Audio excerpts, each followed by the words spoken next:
really like vegetables. In fact, I love most vegetables except okra. So a lot of people wonder why I go on about purslane when it comes into season, because it does have some of those same mucilaginous qualities. But I'm going to use this in a recipe that my mother used to make to get me to eat okra, but I'm going to be using purslane instead. So let's go. So first I'm just going to dice some onion.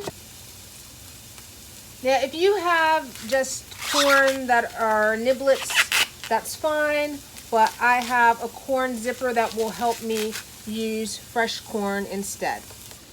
Now I'm going to use my little corn zipper, which I love, and I'm going to run it down the corn cob.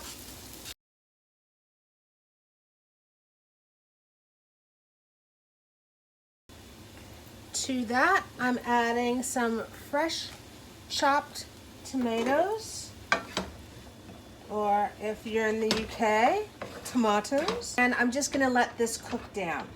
The whole point of this is to let the onions and tomatoes get nice and soft and cooked before I add in the purslane. That way it doesn't overcook and become too gelatinous. And now that that's all done, it just remains for me to take my purslane, which I've chopped a bit now, and add to the mixture.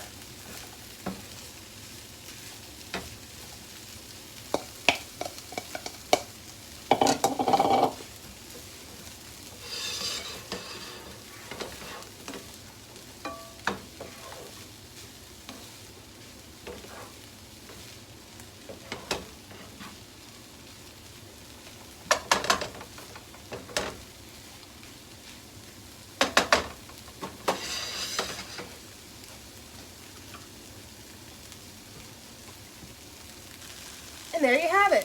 Vegan street food. It's what's for dinner. Oh yeah, baby. That ticks all the boxes.